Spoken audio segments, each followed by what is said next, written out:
America के उपराष्ट्रपति जी ने मुझसे बात करने का प्रयास किया। वो घंटे भर कोशिश कर रहे थे, लेकिन मेरी सेना के साथ मीटिंग चल रही थी, तो मैंने उनका फोन उठा नहीं पाया। बाद में मैंने उनको कॉल बैक किया। बहुत बड़ा हमला करने वाला है, ये उन्होंने मुझे बताया। मेरा जो जवाब था, बड़ा हमला कर करके जवाब देंगे, ये मेरा जवाब था। और आगे मेरा एक वाक्य था, मैंने कहा था सैन्य शक्ति को तहस नहस कर दिया था। और यही हमारा जवाब था, यही हमारा जज्बा था। आदरणीय अध्यक्ष जी, दुनिया का समर्थन तो मिला, दुनिया के देशों का समर्थन मिला, माननीय, लेकिन ये दुर्भाग्य है कि मेरे देश के वीरों के पराक्रम को कांग्रेस का समर्थन नहीं।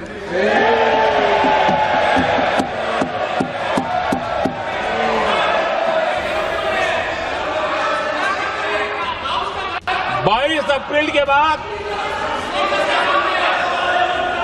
22 अप्रैल के आतंकी हमले के बाद 3-4 दिन में ही ये उछल रहे थे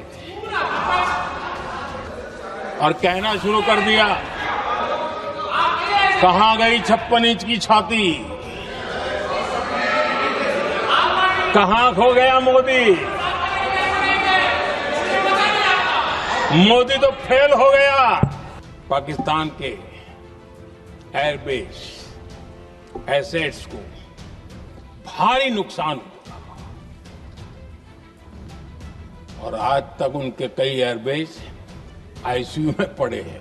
தெறிக்கவிடும் காரம் நிறம் சுவையை தருகிறது। ஆச்சி மிளகாய் தூள் தெறிக்கவிடும் காரம் நிறம் சுவை। पहला पक्ष पहलगाम हमले के बाद से ही पाकिस्तानी सेना को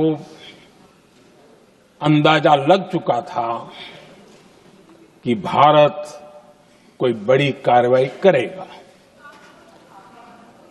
उनके तरफ से न्यूक्लियर की धमकियों के भी बयान आना शुरू हो चुके थे।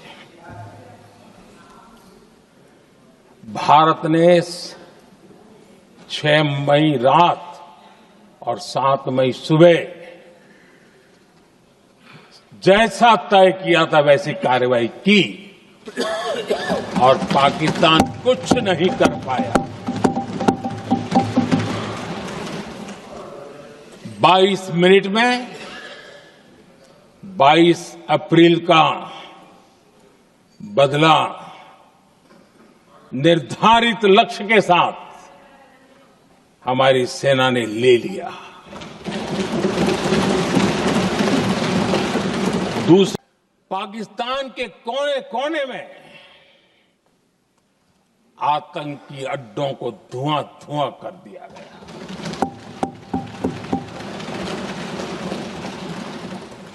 आतंक के गढ़ कोई सोच नहीं सकता कि वहां तक कोई जा सकता है। बहावलपुर और मुर्ग के उसको भी जमीन दोस्त कर दिया गया। आदरणीय अध्यक्ष जी, हमारे सेनाओं ने आतंकी अड्डों को तबाह कर दिया। तीसरा पक्ष, पाकिस्तान की न्यूक्लियर धमकी को हमने झूठा साबित कर दिया।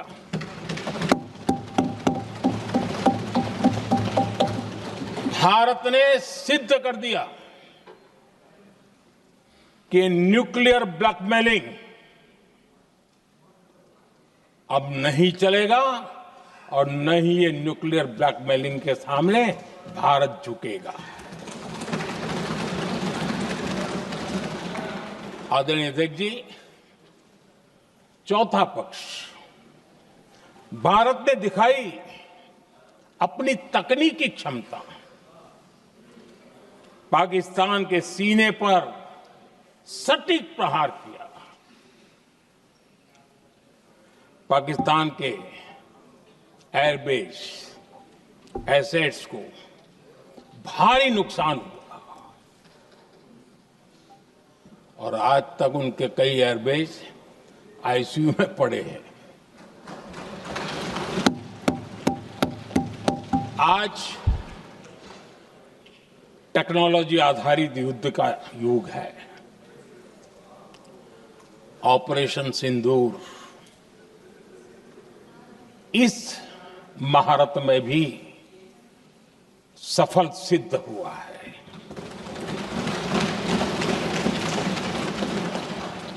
अगर पिछले 10 साल में जो हमने तैयारियां की हैं वो न की होती तो इस तकनीक के युग में हमारा कितना नुकसान हो सकता था, इसका हम अंदाज लगा सकते हैं। पांचवा पक्ष,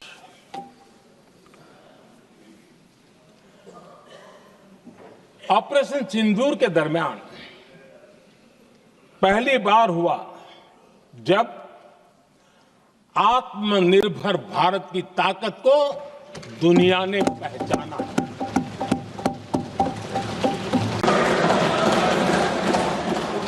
आदरणीय अध्यक्ष जी, ऑपरेशन सिंदूर से स्पष्ट होता है कि भारत ने 3 सूत्र तय किए हैं।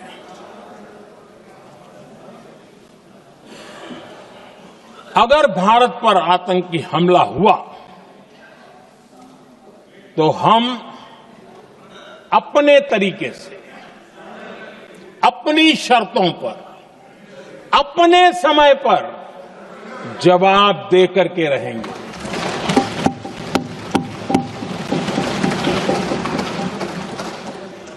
दूसरा, कोई भी न्यूक्लियर ब्लैकमेल अब नहीं चलेगा।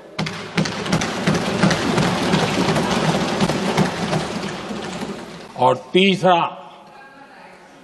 हम आतंक की सरपरस्त सरकार और आतंक के आकाओं उनको अलग अलग नहीं देखेंगे। आदरणीय अध्यक्ष जी,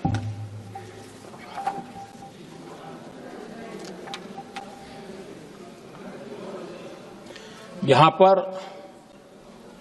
विदेश नीति को लेकर के भी आदरणीय अध्यक्ष जी और भी एक महत्वपूर्ण काम जो हुआ है। वैसे जब राजीव गांधी जी थे उस समय उनके जो एक डिफेंस का काम देखने वाले अमोस थे, उन्होंने जब मैंने सीडीएस की घोषणा की तो वो बहुत प्रसन्न होकर के मुझे मिलने आए थे और बहुत बहुत प्रसन्न थे वो। इस समय ऑपरेशन में नेवी, आर्मी, एयरफोर्स तीनों सेनाओं का जॉइंट एक्शन, इसके बीच की सिनर्जी, इसने पाकिस्तान के छक्के छुड़ा दिए।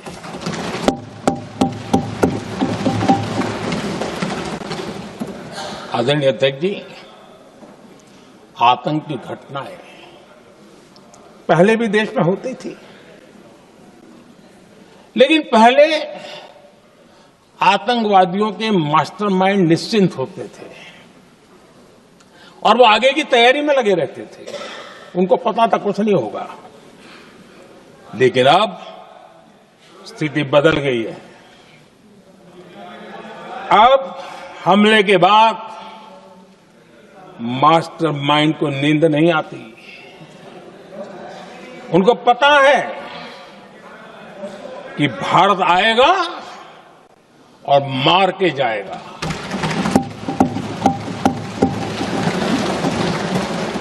ये न्यू नॉर्मल भारत ने सेट कर दिया है।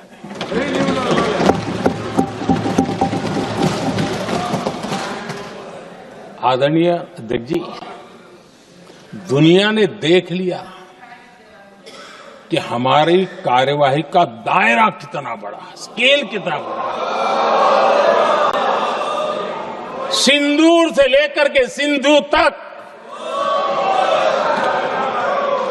पाकिस्तान पर कार्रवाई की है।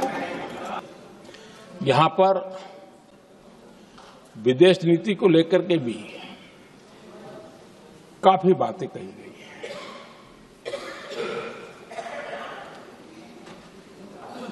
दुनिया के समर्थन को लेकर के भी काफी बातें कही गई हैं। मैं आज सदन में कुछ बातें पूरी स्पष्टता से कह रहा हूं। दुनिया में किसी भी देश ने भारत को अपनी सुरक्षा में कार्रवाई करने से रोका नहीं है।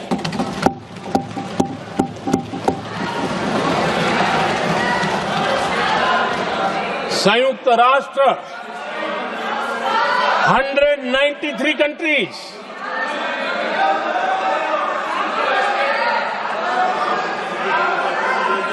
सिर्फ 3 देश 193 कंट्री में सिर्फ 3 देश ऑपरेशन सिंदूर के दौरान पाकिस्तान के समर्थन में बयान दिया था। ओनली 3 कंट्रीज,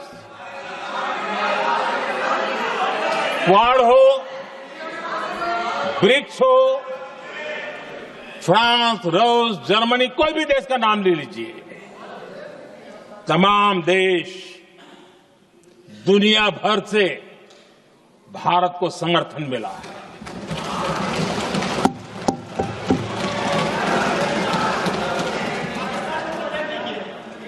आदरणीय अध्यक्ष जी, दुनिया का समर्थन तो मिला, दुनिया के देशों का समर्थन मिला, माननीय, लेकिन ये दुर्भाग्य है कि मेरे देश के वीरों के पराक्रम को कांग्रेस का समर्थन नहीं।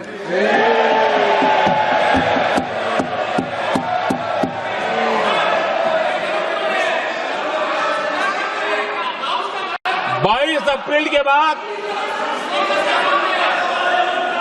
22 अप्रैल के आतंकी हमले के बाद 3-4 दिन में ही ये उछल रहे थे और कहना शुरू कर दिया, कहां गई 56 इंच की छाती, कहां खो गया मोदी, मोदी तो फेल हो गया। क्या मजा ले रहे थे, उनको लगता है वाह बाजी मार ली। उनको पहलगाम के निर्दोष लोगों की हत्या में भी वो अपनी राजनीति तराशते थे।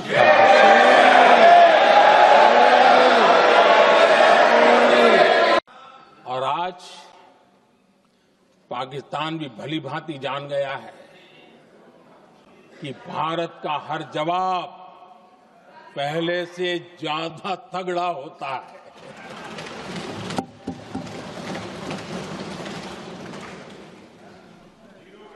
उसे ये भी पता है कि अगर भविष्य में नौबत आई तो भारत आगे कुछ भी कर सकता है। और इसलिए मैं फिर से लोकतंत्र के इस मंदिर में दोहराना चाहता हूं, ऑपरेशन सिंदूर जारी है।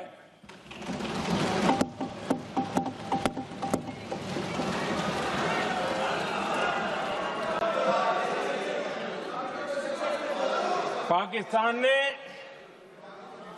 दुस्साहस की अगर कल्पना की तो उसे करारा जवाब दिया जाएगा।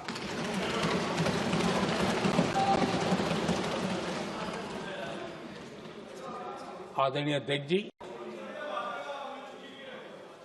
आदरणीय सभापति जी, आदरणीय अध्यक्ष जी, 10 मई को भारत ने ऑपरेशन सिंदूर के तहत हो रहे एक्शन को रोकने की घोषणा की। इसको लेकर यहां भांति भांति की बातें कही गई। ये वही प्रोपेगेंडा है जो सीमा पार से फैलाया गया है। कुछ लोग सेना द्वारा दिए गए तथ्यों की जगह पाकिस्तान के झूठ प्रचार को आगे बढ़ाने में जुटे हुए हैं।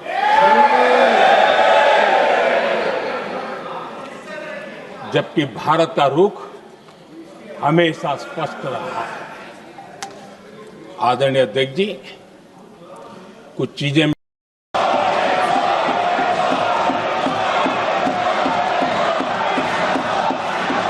उसी दौरान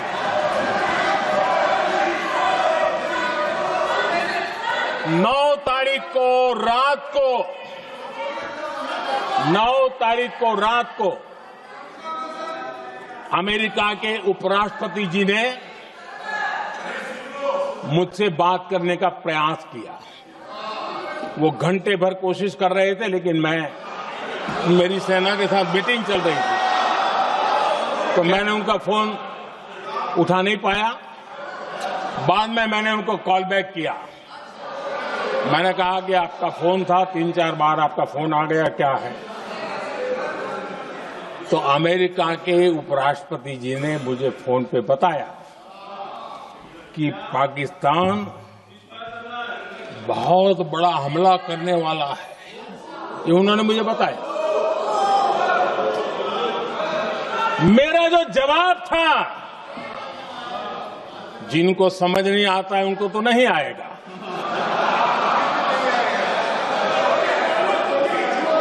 मेरा जवाब था, अगर पाकिस्तान का ये इरादा है तो उसे बहुत महंगा पड़ेगा। ये मैंने अमेरिका के उपराष्ट्रपति को कहा।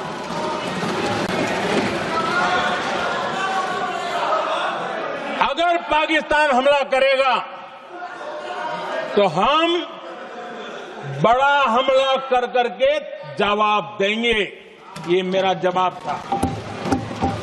और आगे मेरा एक वाक्य था, मैंने कहा था, हम गोली का जवाब गोले से देंगे। ये 9 तारीख रात की बात है,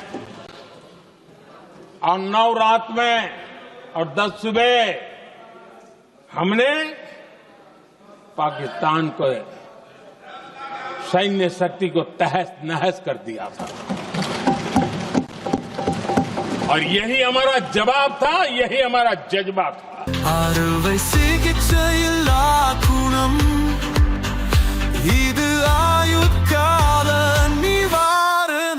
Dr. Sri Varma's